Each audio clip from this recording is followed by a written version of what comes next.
Well, a good day to you wherever you happen to be, anywhere across the United States, anywhere in the world. We know we have a global listenership here at EWTN. It is Take Two with Jerry and Debbie and you. It is your show, and it has been for 8.5 years. I am Jerry Usher along with Debbie Georgiani. We've got Ace and Matt and Michael. Michael's on social media.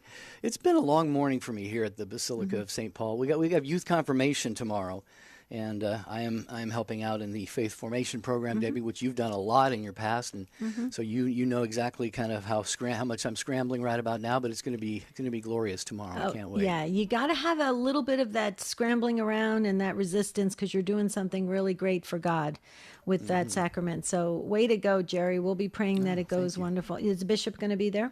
He will be, yes. Very nice. Very nice. So what a wonderful time. That's Friday night. So let everyone pray for those for the confirmande. Are they all ages or a certain age group or what? They're all about 8th grade-ish. Oh, eighth graders. Okay. 8th grade, Okay. Very nice. Well, it's exciting. We are a sacrament-rich church, and that is incredible. And we'll talk more about that. We have a couple shows coming up in February and March during Lent and during the Easter season. But today, here is the question. Very different than talking about the sacraments. Actually, it's kind of like the opposite of that. We're talking about a bit of vices today. When was a time you were stubborn? When was a time you were stubborn and later wished you hadn't been that way? You didn't act that way. Ooh. Intriguing.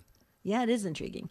Okay, so think about it. Go back in your mind and your life and do an inventory and say, okay, I was really prideful or stubborn or resistant in that way. And for that situation, maybe with a family member, a friend, a colleague at work, a fellow parishioner, a neighbor, or a stranger even, being stubborn, when you encounter somebody at the grocery store, maybe something of that nature. And then you wish, when you left, you go, oh, that just didn't feel right. That was not my best behavior. I did not show up as Christ in that situation.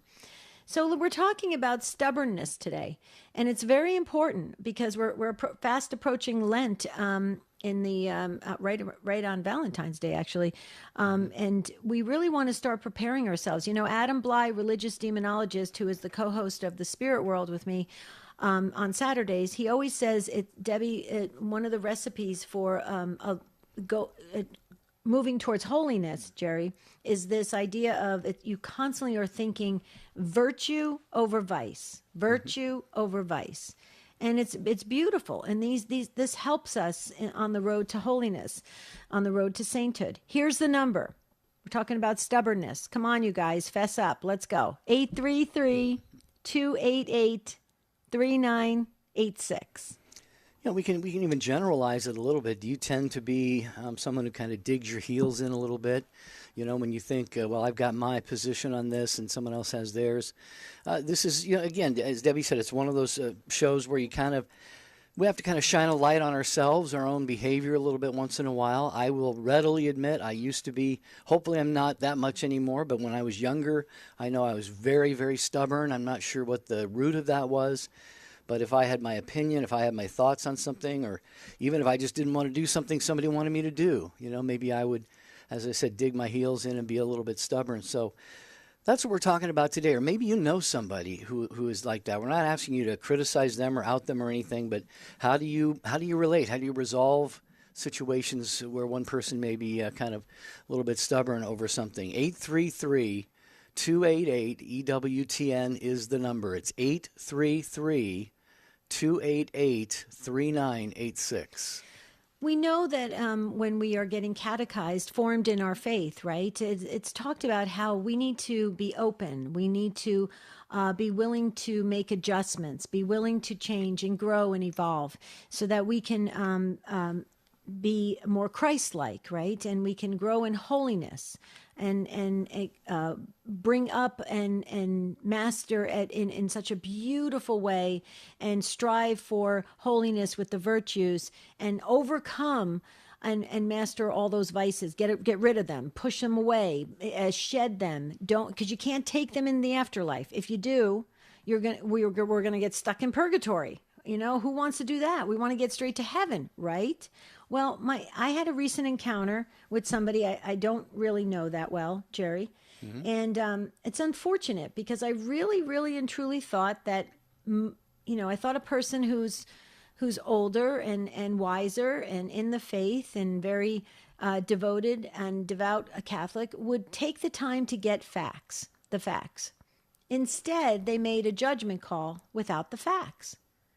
And I think sometimes that creates a sense of, well, I'm going to stand my ground. I'm going to be stubborn. Why not get the facts? And then if you have to make some adjustments, well, you do that to grow in holiness, to remove the vices, shed those bad feelings and unforgiveness and hardness of heart and judgment calls and all that thing, and move towards the virtues of holiness and sainthood. I just don't understand it, but it happens so easily in this world. It's like a surface judgment. Tell me if you agree or disagree with this. A surface judgment without going deeper and getting the facts. That is mind-boggling to me. I don't understand why we do that in this day and age when information is so easily accessible. Why do we do that, Jerry? Is that just because somebody says, well, I'm going to make a judgment call just based on my own impression and that's it?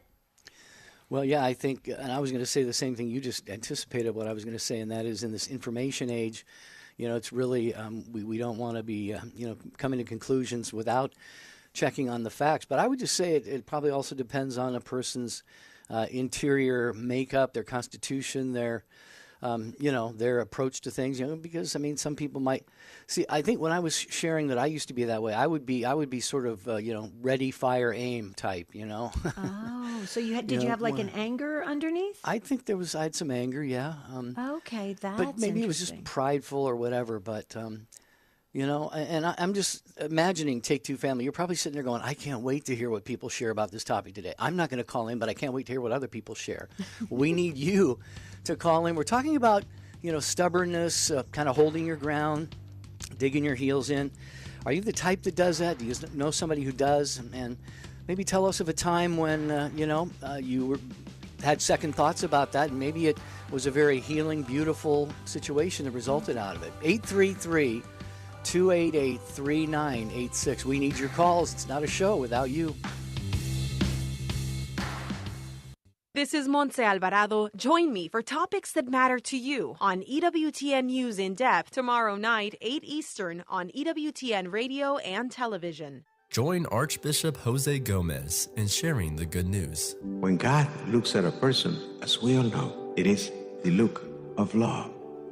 God sees only a child he has created in his own image.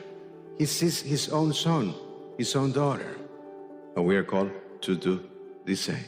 To look into the eyes of the other and to see the light of the divine image, the image of God, to see a brother, a sister. In the family of God, we are neighbors, no longer strangers, but even more than neighbors, more than just acquaintances. We are family. We are brothers and sisters. So let us go out and spread the joy of the gospel of mercy in words of understanding and comfort, in gestures of love, and in words of mercy. Visit lacatholics.org to find ways to connect with our faith community in the Archdiocese of Los Angeles. Journey deeper in your understanding of the Eucharistic mystery and the Eucharistic story of God's love for us. Download the free ebook, The 12 Stations of the Most Holy Eucharist, at EWTN.com/Catholicism. EWTN, the Global Catholic Network.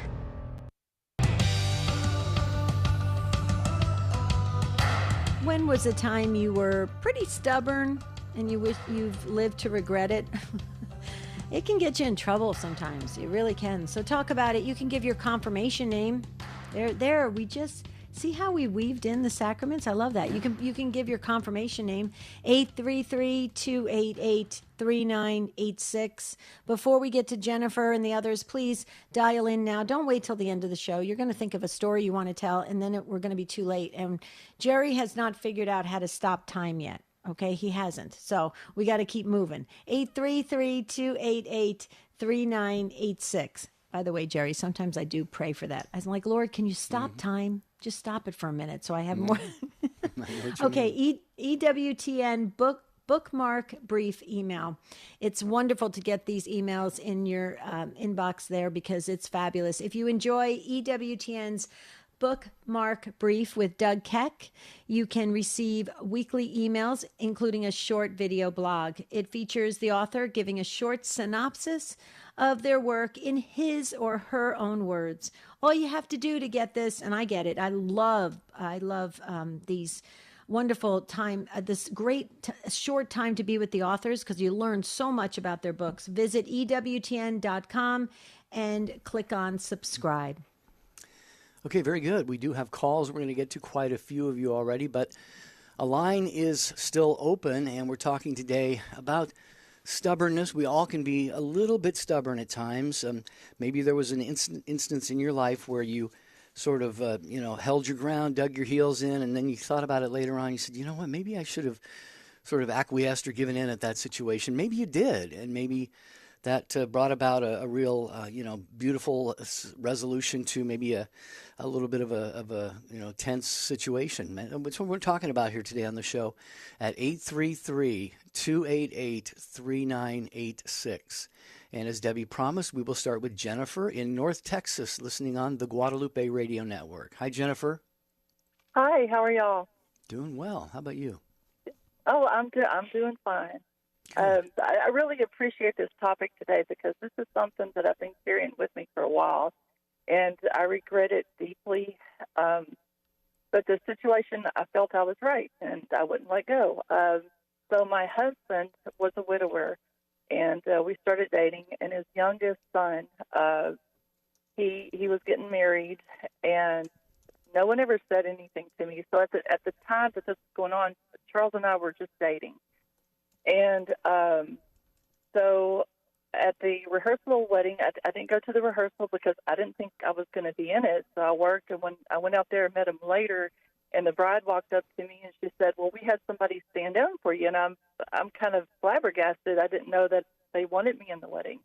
So I found out from my husband later that they wanted me to stand in for his first wife, my stepson's mother.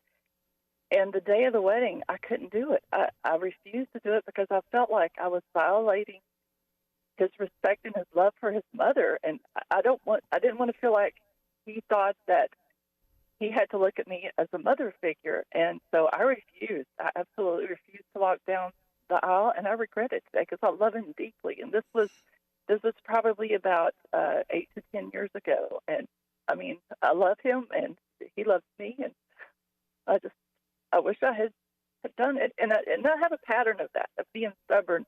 And I realize that if we're stubborn, we may fall into missing graces from God. And I need to get past my stubbornness. But you know what, though, Jennifer? I don't really, this is just me. I don't consider that a stubbornness. I consider it like you had a strong feeling a certain way and you didn't want to violate that. Sometimes I feel this is for me how I define being stubborn, or is when somebody digs their heels in and they say, that's it, it's got to be my way, and that's it, because they don't have a reason behind it. You actually had a very beautiful reason. You didn't want to hurt her. You didn't want to hurt the family. You didn't want to, break any type of understanding and memory and bonds that they had, and I think that's quite beautiful. But you're right. Now as time goes on and you continue to build that relationship with him, you're thinking, why didn't I just do it? Because, we have this close relationship, this mother-son relationship, and it's so wonderful. But, I think just what you said right now, you came from your heart, and I'm sure you've said it to him. You should just pour out your heart again and say, because if people know where their heart is and where they're come from, where it was or where it is, they can understand it better. That's what I think the problem is in this. And I'm a life coach, so this is where I'm coming from. I think what happens is we go so fast to the next situation or episode, not you, Jennifer, but just in general in the world, that we don't take the time to say, can I just explain to you why I did this, what I was feeling? Would you allow me the time? Because you learn so much from a soul to soul perspective. What do you say to that, Jennifer? I'm just curious. I'm very thankful that you said that, because I did probably about 4 years ago or 5 years ago. I'm not good face to face, so I wrote him a letter, and he never responded. He never acknowledged it. But I felt like I wanted him to understand why I didn't do that, and it wasn't that I didn't care about him or him getting married, or it's just I know how deep he had a lot of issues after his mother died, and I think they were unresolved issues, and everybody knew that. And I couldn't bring myself to, stick myself in that situation, even though I know my husband, he was very angry and he was very hurt that I would not do that for him. And we worked past it. But I appreciate you saying that, because that means a lot to me. But I do have a problem with stubbornness, and because I do know that if you're stubborn in some things and you refuse to see anybody else's way, that you can miss graces from God. And I know that it is something I should work on. So I just thought that this could be right. But remember this, and I agree with you. I completely agree with you. If you're stubborn and you dig your heels in, we can miss grace-filled opportunities. Absolutely. But who is the giver of grace? He gives abundant grace. So I just can be, I feel this way, Jennifer, that God will give bigger and more abundant and overflowing graces to you and your family and your son and your husband and everything through all this. So think about that, because I'm sure that God wanted to pour out those graces in that time. And you're right. It could have been a little missed opportunity. But now, in my view, I see it as it's all being stored up. And boom, our Lord's going to shower an abundant amount of graces. So think about that. And that gets you, I think, in a really good frame of mind. What do you say to that, Jer? Well, I agree. And all I would add, Jennifer, is I think it's Saint Therese of Lisieux, probably a lot of the saints, but they talk about, we can ask God to make right anything we've made wrong. And I agree with Debbie. I don't think you did anything wrong here and made a situation wrong, but you can still ask the Holy Spirit to go back in time. God is outside of time and space, and to go back to that period of time and just say, Holy Spirit, just soften hearts, please. Deflect any feelings that might arise out of misperceptions or miscommunication or whatever, and that could also be a healing opportunity for you as well if you feel you need that in any of these relationships. So, just send the Holy Spirit back to that particular time and just say, please, that your grace be abundant here in this situation, and that could be a means of help as well. I hadn't even thought of that, but I knew in praying for the repose of souls, I'll usually try to pray back in time before they passed away, but I never thought of my own situation. That's cute. Okay, thank you so much. Oh, thank you, Jennifer. God bless. A lot of prayers go with you.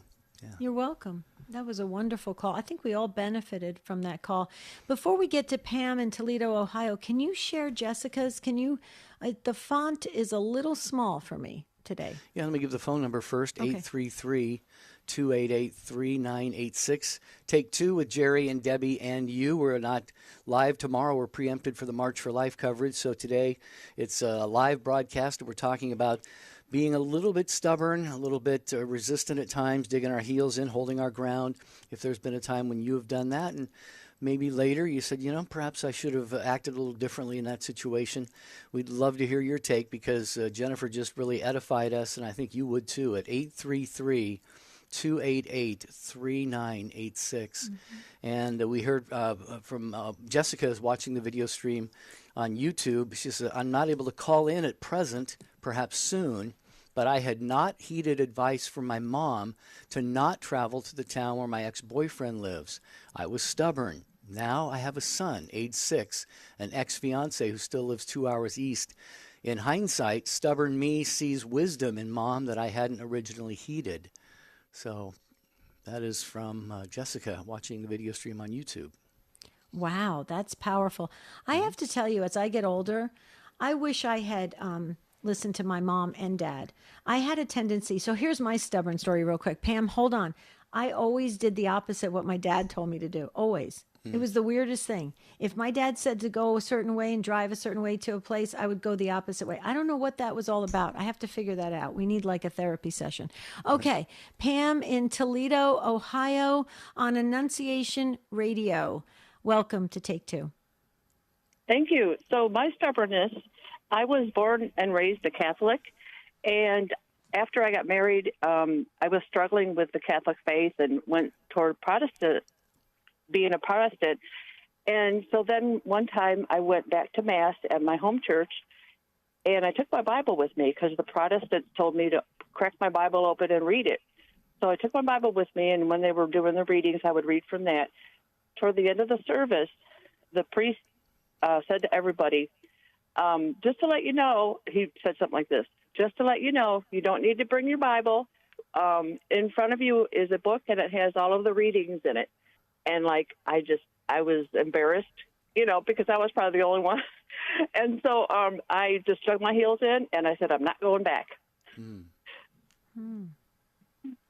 Wow. Do you want to comment, Jerry? Well, I don't know if Pam was going to had another thought there. Oh, that's all. Oh, okay. I wasn't sure if you were pondering adding to that, Pam. But, that's kind of an unfortunate situation. I mean, as Catholic Christians, we are absolutely Bible Christians. It was the first Catholics who wrote the Bible, the Catholic Church that decided what's in the Bible. And you may or may not know this, Pam, I'm back on the road, God willing, to the priesthood myself. I'm in the Diocese of Orlando after spending some time in formation in the 1990s. And I can tell you, if God wills that I do become a priest, it would thrill me to no end to see people bringing their Bibles into Mass. Yeah, obviously, I know what this priest was trying to communicate to you, and maybe you do now as well, Pam, but we do.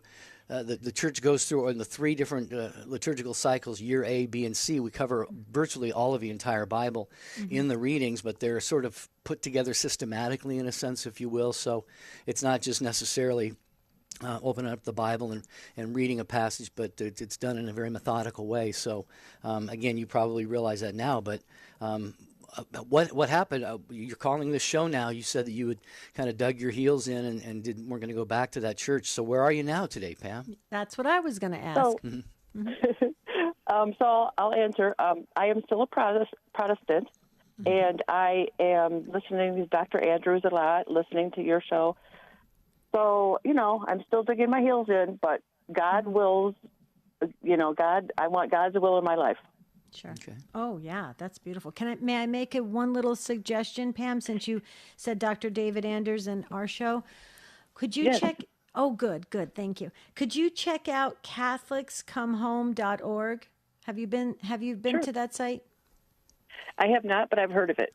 Okay, let me tell you a little background. I'll give you a little inside scoop on that background. But Pam, let's stay on the line. I want to give the phone number because we're going to run out of time for people to call in. So I want to make sure we get some more calls. If you want to talk about being stubborn, or on the flip side, how about encountering somebody that was stubborn? How about that?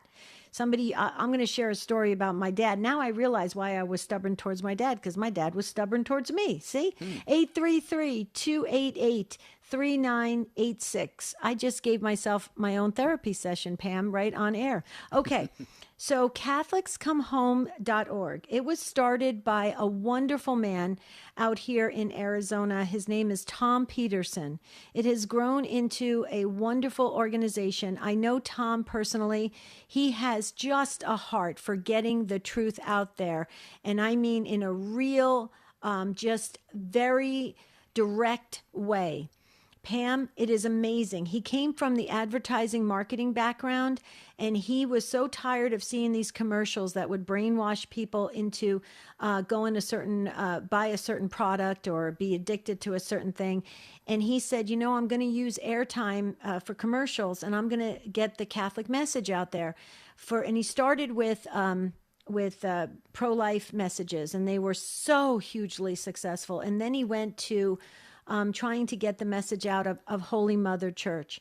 I know some of these videos that he's done, because actually my son was in a couple of them. Some of my friends are still in them. I hear their voices from years ago. Pam, I will tell you, sometimes when I'm just feeling like, wow, Lord, just let me really connect to Holy Mother Church, I will go back to his site at catholicscomehome.org, watch some of the videos, and I am just moved with emotion and attachment, and the clarity that comes through it it elevates me out of this current world and lets me just really understand why it is I'm Catholic. So I just wanted to share that with you, because since you are on this quest and searching, maybe it would be a great addition. What do you say? Thank you. I will try that. Yep, I'll try that. And Jerry, I will be praying for your study for priesthood. And Deb, I will be praying for the medical issues. Thank you, Pam. Thank you. God bless you. From both of us. Thank you, Pam. 833-288-3986. Talking about stubbornness today on Take Two with Jerry and Debbie. Hey, this is Michael O'Neill, the Miracle Hunter. I'll be delving into the fascinating world of miracles and taking you on a hunt that explores the greatest mysteries and marvels of the Catholic Church. I'll be examining what constitutes a miracle, how miracles are investigated and approved, and the role they play in the lives of the faithful. We'll look at the miracles of the Gospels and early Christianity, considering the claims of the miraculous in our own modern age. The Miracle Hunter, Saturday at 1 p.m. and 7 p.m. Eastern on EWTN Radio. Take Two with Jerry and Debbie is on YouTube. Search YouTube to find the EWTN YouTube channel, so you'll never miss an episode of our show or any of your favorite EWTN radio shows.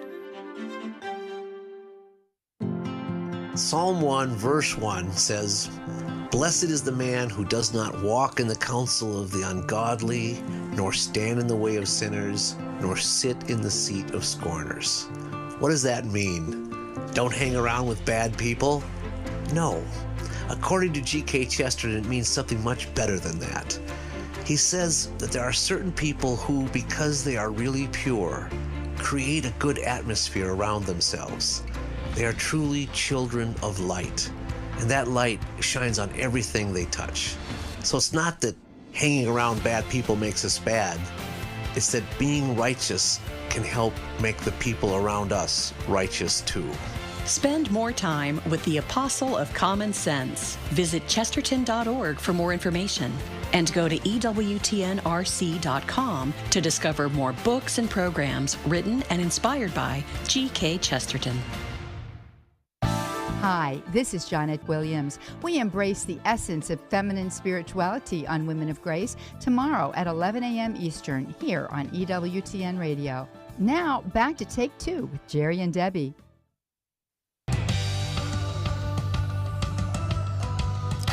And we're talking today about stubbornness, being kind of digging your heels in, holding your ground.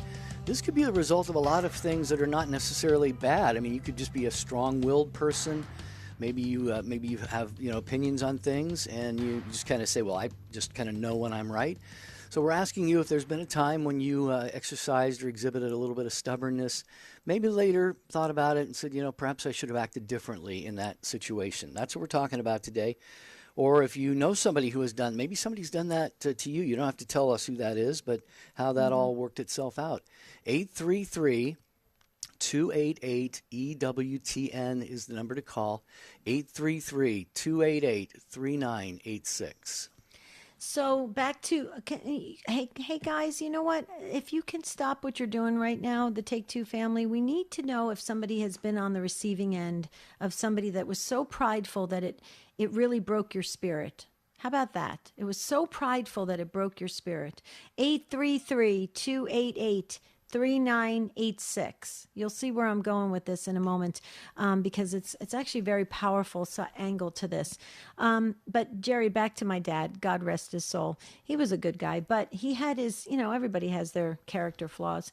My dad was very strong-willed, and he could be very very stubborn, I think. And he was very stubborn with my mom. And Jerry Usher knew my mom, I think, pretty well. And my mom loved Jerry. Oh, She would always say, that nice fella. How's that nice fella doing? I go, Mom, his name is Jerry. You only listen to him every single day. Can you just call him Jerry? Oh, he's a nice fella. And he is a nice fella. But my dad was very stubborn with my mom, Jerry. And you know my mom. She's such a sweetheart. She never had a mean bone in her body. Never.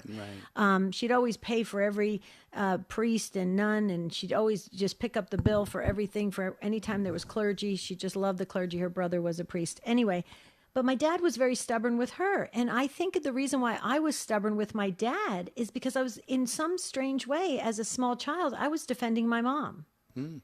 Because I was very protective of my mom, and I still am. Isn't that interesting? So I just learned that about myself doing this on-air episode. Wow. Wow, There it's you beautiful, a beautiful, enlightening discovery. Yeah, Connie was so cool. She was not really a stubborn person. She gave to everybody. Yeah, she did. Yeah. Very beautiful. Yeah. Yeah, I didn't know very your cool. dad, but I knew your mom pretty well. You would have loved him. He was great. My Marty loved my dad, and they got along great because they were both really good golfers. Oh, well, there you go. Yeah, they had that connection. So where are we going? 833-288-3986. Share your take on this little bit of a different topic today than we sometimes do on this program, but we try to cover all the angles of life from any different direction. 833-288-3986, talking about stubbornness today. And Dante is in Dallas listening on the Guadalupe Radio Network, and we'll go to Dallas next. Hi, Dante. Hi. My experience was I was needed some counseling, and I went to the professional counselor, was in a group, and they recommended, a lot of resources, a lot of methods, and I'm fairly well educated, and I kind of like looking at them going, nah, that may not work. No, that's not for me. That may make sense for somebody else, but I've got my own methods. But gradually, over about a year, I rethought that, and I started eventually taking all the advice, all the books, all the methods. And when I did that, I really had a breakthrough. And so once I started actually being humble enough to take that advice, then I had success. Wow. You've just used a key word, and I know that Debbie probably latched onto that one too, but having the humility to take the suggestions, like you said, Dante, that you for a long time you weren't taking. That's a significant moment of growth in Dante's life, Debbie, I'm sure. Oh, I totally agree. And Dante, when you said humility, absolutely. But then you used the word breakthrough. And boy, oh boy, did you nail it. Because you're right. When we use these practices to have us break through all those barriers, and when we're strong-willed or prideful or digging our heels in, those walls go up. We get very defensive. There's always that. And then we lose perspective. We can't see things clearly. Dante, you nailed it. By the way, I love saying your name. I love saying certain cities, but I think Dante is the coolest name. Okay, so let me just share this with you. You just reminded me of my late dad again, because that's exactly, my dad went to a counseling session, a family counseling session. He sat there the whole time, 45 minutes.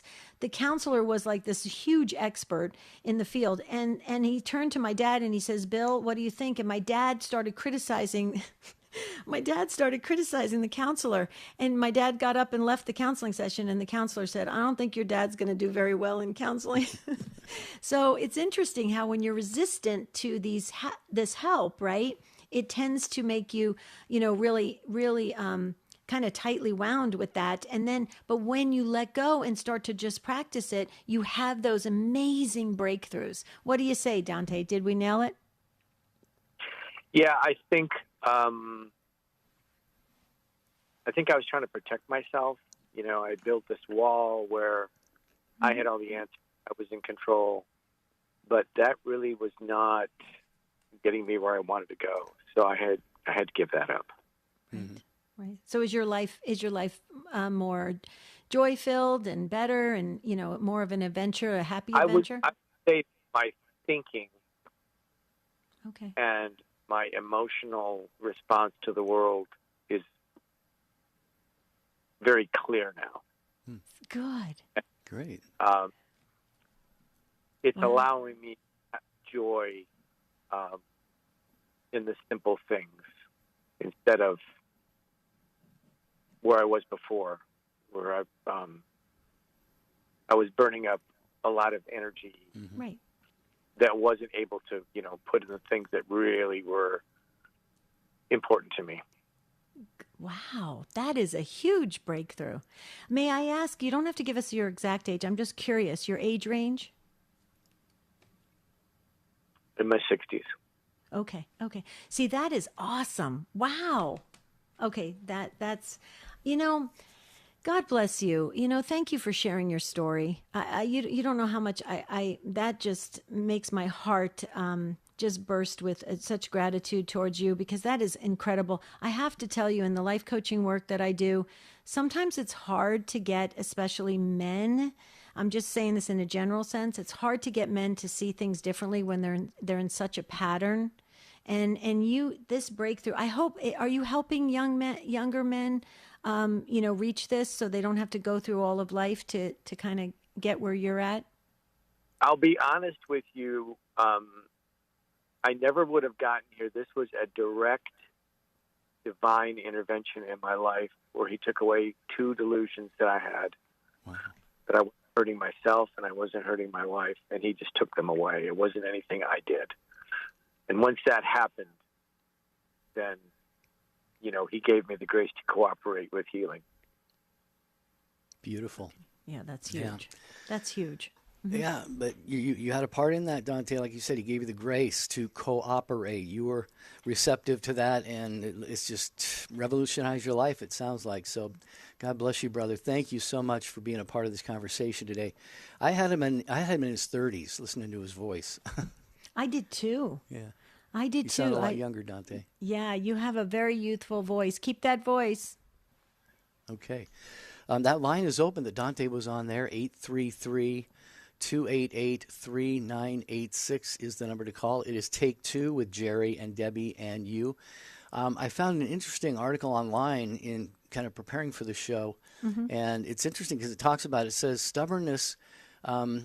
Let me see, where does it say here? We often think of being stubborn as a negative trait, but being a little hard-headed comes in handy sometimes. So it gives seven traits of a stubborn person, and these are all actually very positive things. So as we talk about this conversation and this topic on the show today, folks, being stubborn or holding your ground is not always necessarily a bad thing.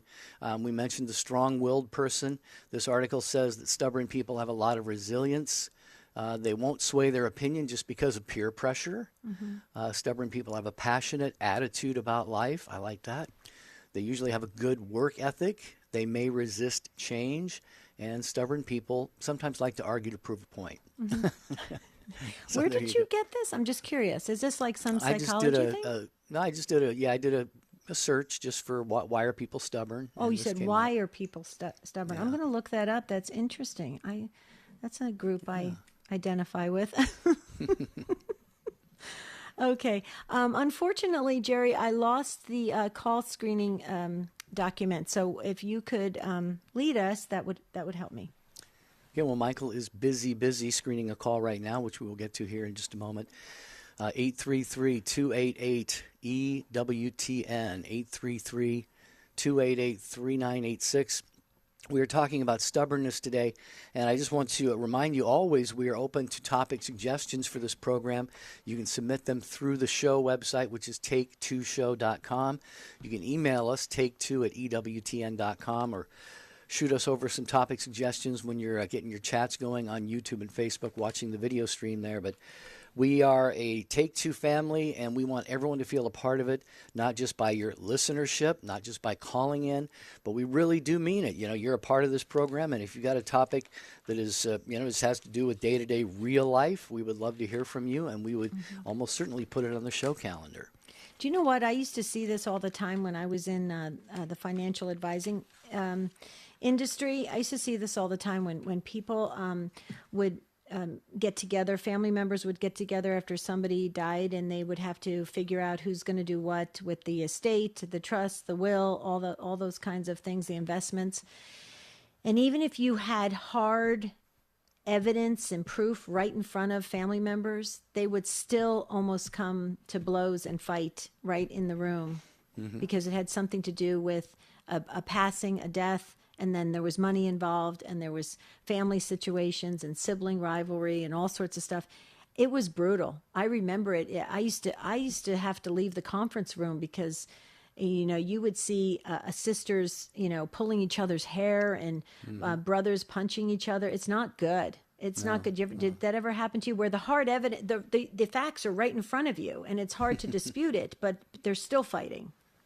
Yeah, it's probably happened to me before. Like I said, I was a lot maybe stronger-willed or a lot more stubborn. And I think, as you were, very candidly shared about why you think maybe you were, I think maybe there was a little bit of that in my own personality or my own makeup as well. Probably more with my mom, if she would suggest something, maybe like you said, you'd do the opposite that your dad suggested. Yeah, I did. But, hopefully we iron those things out and get beyond those things that we hold and cling to so tightly, Right. Well, you learn and grow, and you become hopefully more mature. Do you want to share, Mary Beth? I'm waving. Sure. Yeah, Mary Beth says, God humbled me often. I was stubborn yesterday.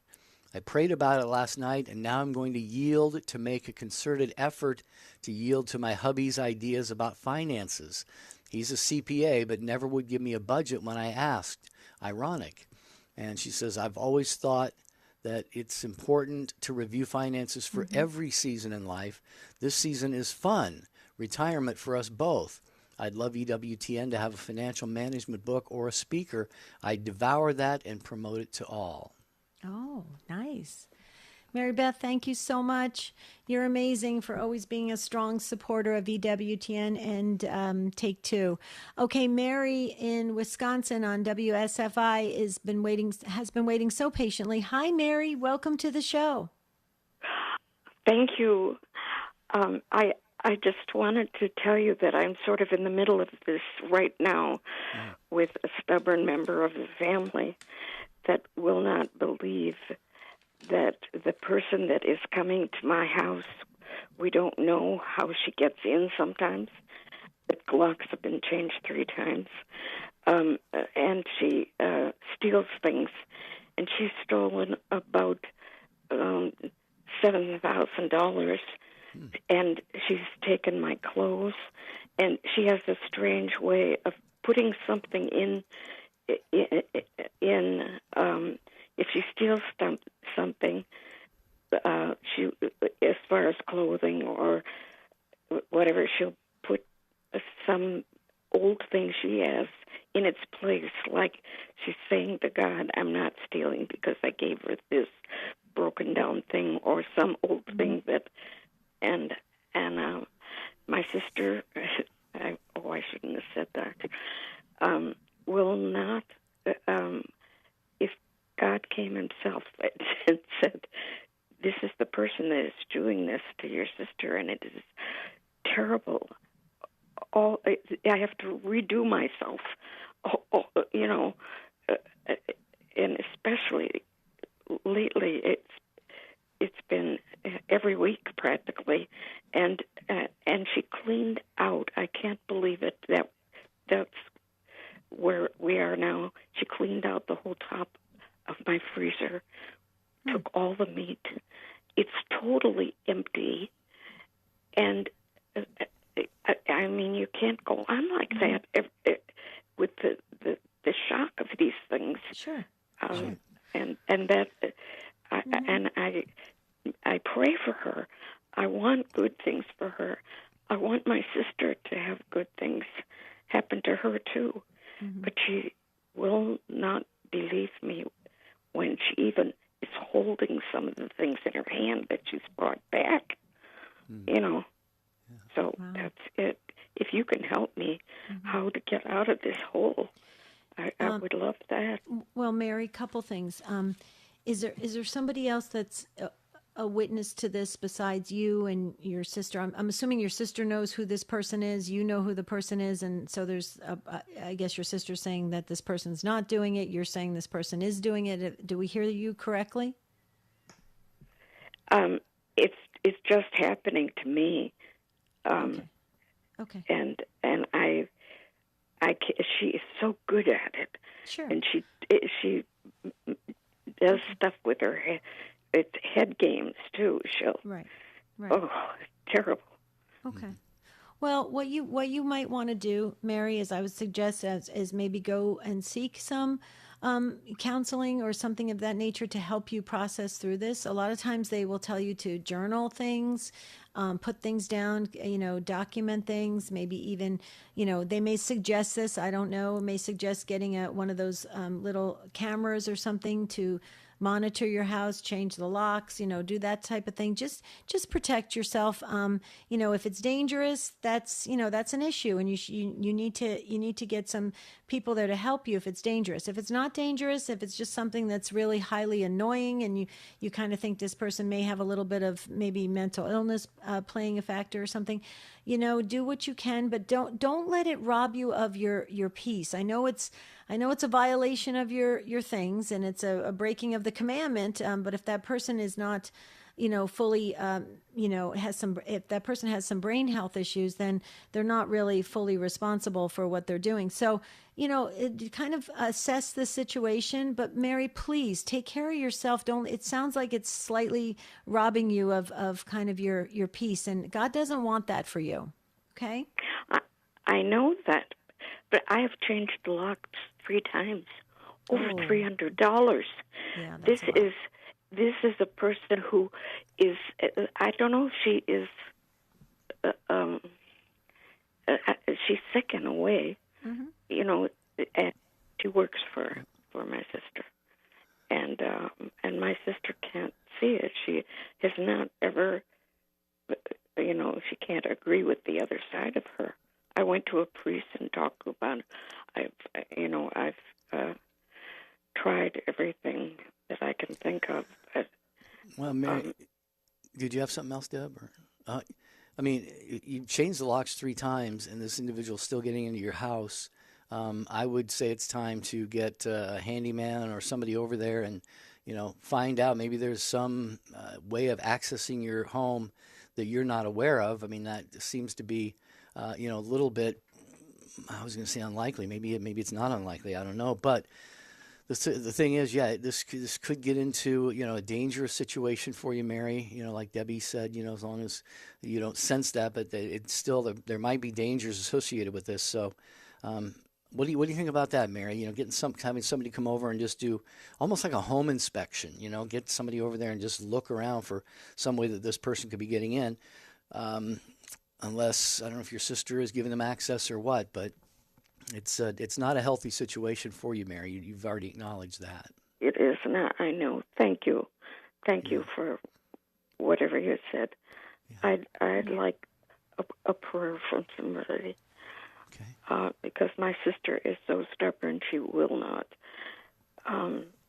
believe me. Sure. And that's probably what hurts the most, right? Right. Yeah. That is actually right. Yeah. I love her so much. Yeah. But about 2 months ago, or no, more than that, maybe 6 months ago, this woman stole my winter coat. And I told that to my sister, and she said, "Don't you be silly like that. That's impossible. Don't ever talk to me again about her name." And she called my doctor and made an appointment that I was crazy because I said that woman stole my winter coat. And she did steal my winter coat. And she heard my sister tell her that the person who stole it brought it back in another coat that I could never wear. It had no arm, and I gave it to somebody that was helping me clean the house for her daughter. But I have now a crazy person, and she lied to me, canceled an appointment for the dentist for me, and took me to my own doctor and said I was crazy, and he believed her. Oh, he believed it. Wow. So again, what you want to do, Mary, is get some people that are outside the situation. Speak with them. Maybe some additional a counselor or somebody of authority that you can talk to. You said you spoke to the priest. That's great. I think that would help you tremendously, because sometimes when this happens, it really does mess up the whole situation, because you don't know who to believe, who to trust. This is happening. People are taking sides. It can be very frustrating. So we're going to pray, though, Mary. We're going to pray that everybody gets clarity in this situation. So thank you so much. We have to wrap up this discussion because Jerry, did you mention? Thank you, Mary. Did you mention Colleen Kelly Mast? I didn't. I was actually just about to do that. Yeah, and the show on EWTN is called Mast, M-A-S-T, Mast Appeal, with Colleen Kelly Mast. It's Saturday mornings, 9 a.m. Eastern Time on EWTN Radio. Our dear friend, Dr. Colleen Mast, takes your calls and offers 2 hours of free, friendly advice from a Catholic perspective. That is Mast Appeal with Colleen Kelly Mast, Saturday mornings, 9 Eastern Time, right here on EWTN Radio. I hope Mary's still listening, because the Take Two family is already praying for her situation with her sister. So isn't that wonderful? I love the Take Two family. Okay, so coming up tomorrow, the shows are preempted because of the coverage for March for Life, which is live. And so please, folks, please take the time on EWTN radio, television, to really listen to and watch the March for Life coverage. It's very important. We come together and understand what's happening, and we join together in prayer and support. Even if we can't be there, we can lend our support by viewing and listening and prayer. Monday is our Clean Joke Show. It is uber popular. I mean, hugely popular.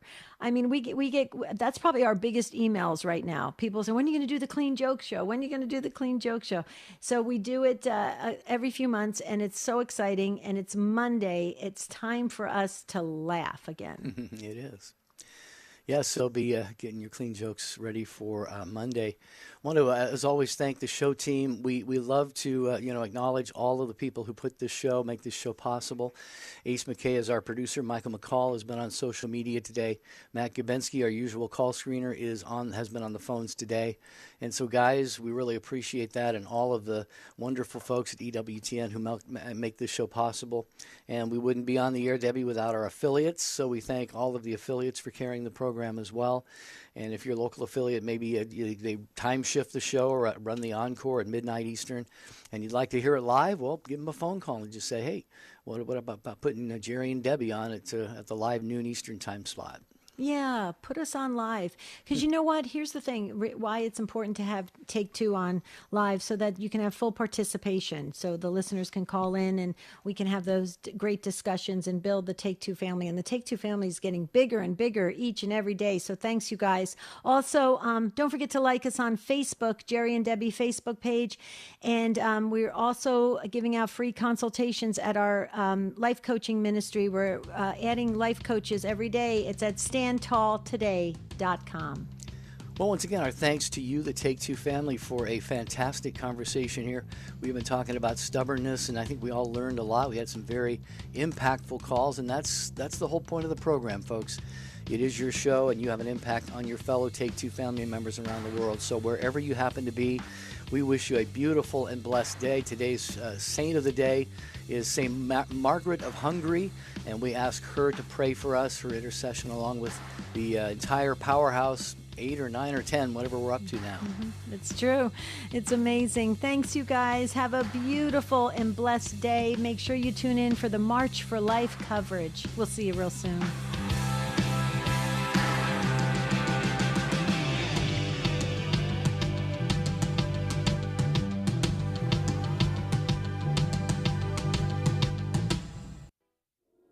When you find yourself peering into life's rearview mirror, wondering if your past will forever define you, it doesn't have to. Go to standtalltoday.com